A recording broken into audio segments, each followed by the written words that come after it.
reflect for now on some of the key issues coming out of that.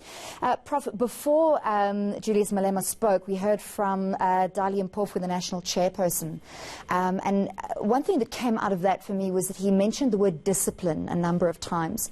And we heard sort of in the lead up to this conference that electing the top 6 leadership positions would be one of the key issues, and that there has been some rumblings of leadership contestations. Do you think that mention of discipline was specifically in sort of relation to what might still be coming with the elective conference?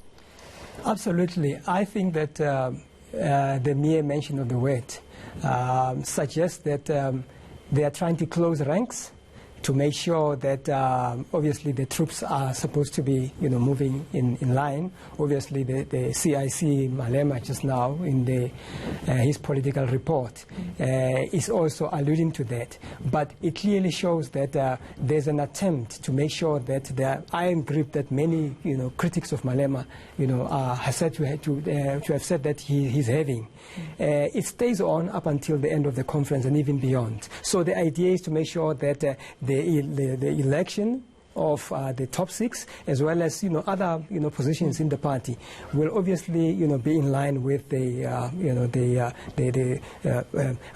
coming together of the ranks, as it were, or at least making sure that you ensure that the troops are marching in line.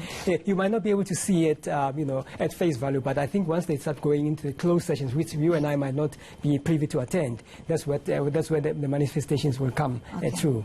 And obviously, possibly in reaction there to factionalism within the ANC currently, knowing that they have to grow the organization exponentially to have the kind of impact that they want to have, and that a strong leadership might be the only way to do that, despite some people criticizing CIC Malema for being very much the face, the leadership, the total existence of the EFF. Strong leaderships, absolutely. It's an organization that you cannot think, beyond the leadership of Malema currently. He is, the conference is happening at a time when he is at his strongest political, position ever, since the establishment of the party in 2014. And now is the most opportune moment, actually, that the party is holding it, because they've just come from this victory whereby now they have 44 members of parliament, in the National Assembly, and now it's happening at the time when we are in the pre-election period for 2021. Okay. So it's a very, very good position that he's having. He's a strong leader, obviously surrounded by people that you might not necessarily say that there's anyone who is a strong contender for his throne. Yeah. So his position is currently safe, in my view. What happens about the others is a bit where the debate happens. Yeah. We've got a minute left, and I know it's it's probably not the best question to ask with a minute left. Yeah. But the socialist dream, is that a realistic dream given the current economic crisis we're facing?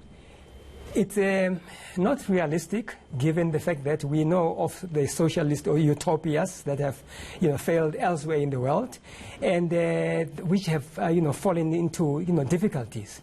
However, it is probably the only ideological, trump card that the EFF can give out to say, listen here, we can give you socialism. It's not scientific socialism, but it is a socialism a la EFF, which, is going to be different. It's going to have Pan-African ideals and so on. And so there's something, maybe hope for the future to the core constituency of the EFF, as well as any prospective voters who might intend to vote for the EFF in next elections. Right, and CIC Malema explaining there as part of the address we heard what their version of socialism would look like, not an